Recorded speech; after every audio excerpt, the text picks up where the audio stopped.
Dear friends, it is an honor to be addressing the 6th Indo-Japan Samvad Conference. 5 years ago, we began this series of conferences with former Prime Minister Shinzo Abe. Since then, Samvad has traveled from New Delhi to Tokyo, from Yangon to Ulaanbaatar.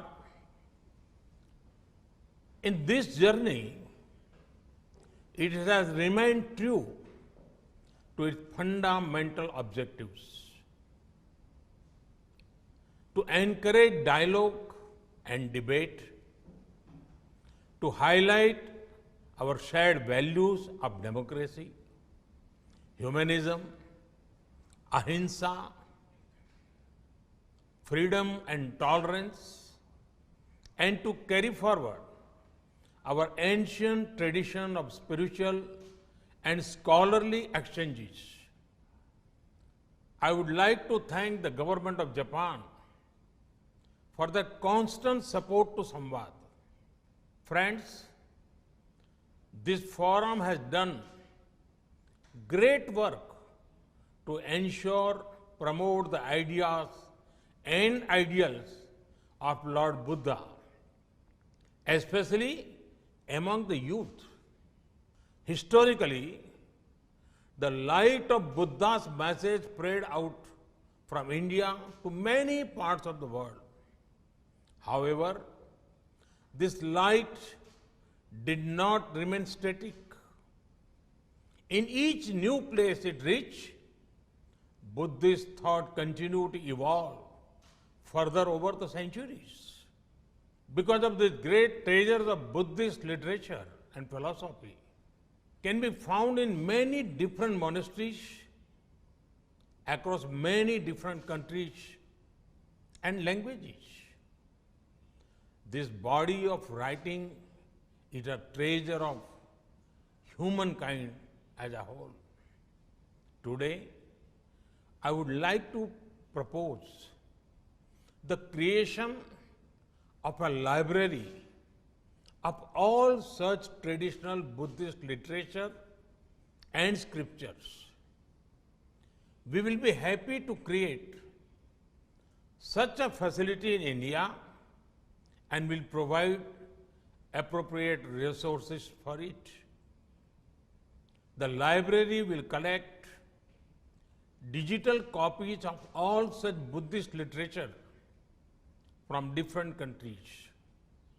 It will aim to translate them and make them freely available to all monks and scholars of Buddhism.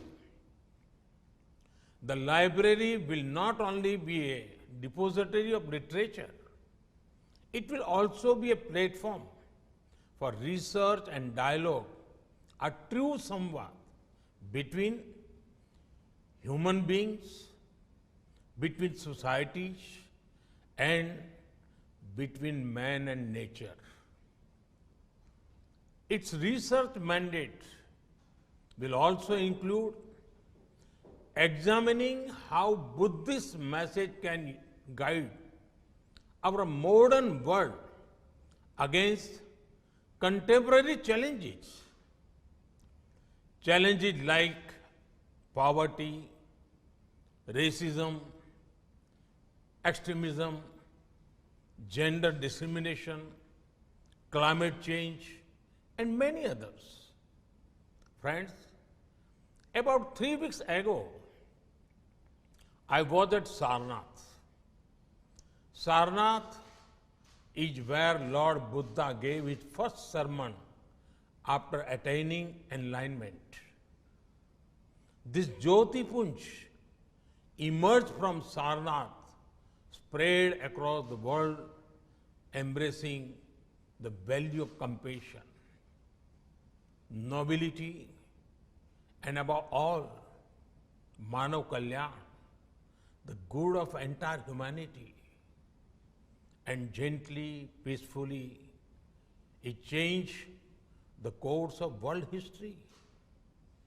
It was in Sarnath that Lord Buddha spoke in detail about this ideal of Dhamma. Dhamma for him was more than a prayer and rituals.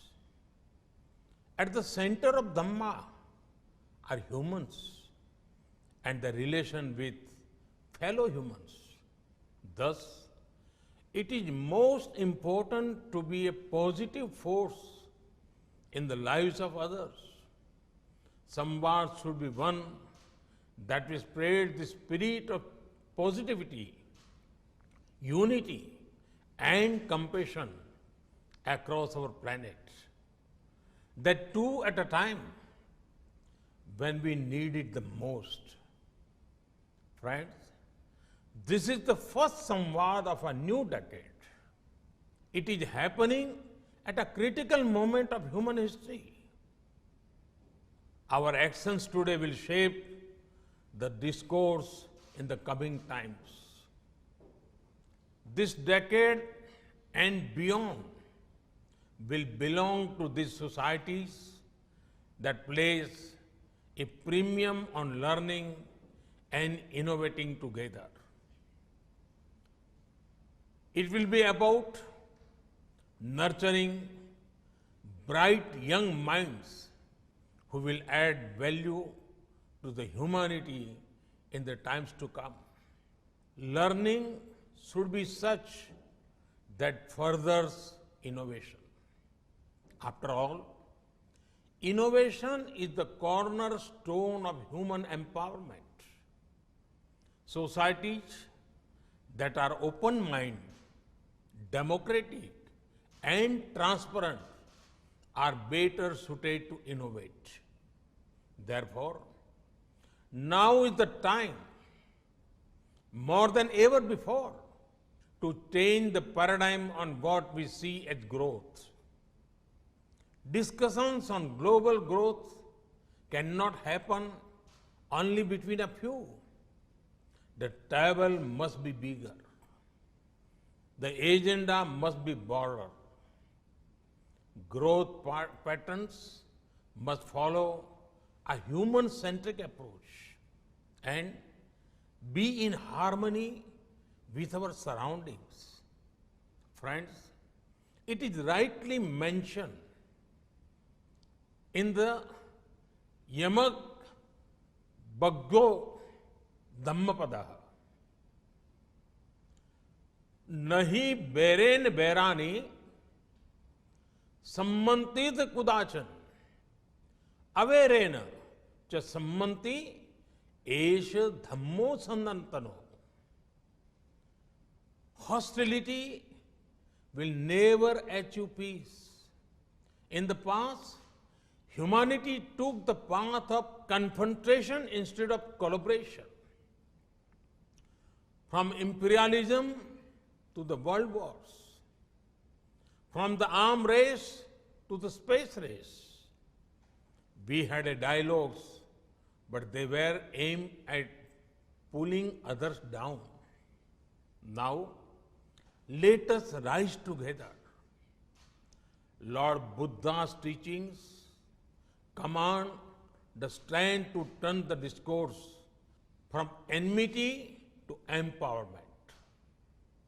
His teachings makes us large-hearted.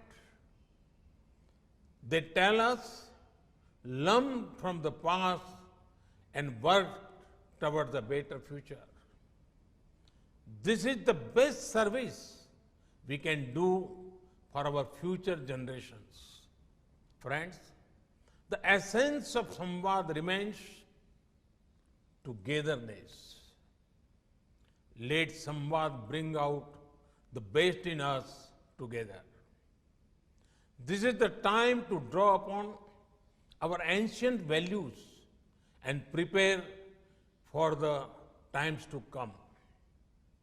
We must keep humanism at the core of our policies. We must make harmonious coexistence with nature at the central pillar of our existence. Samvad, a dialogue with ourselves, with fellow human beings and with nature can light our way on this path. I compliment the organizers for organizing this important event and wish them all success in their deliberations. Thank you.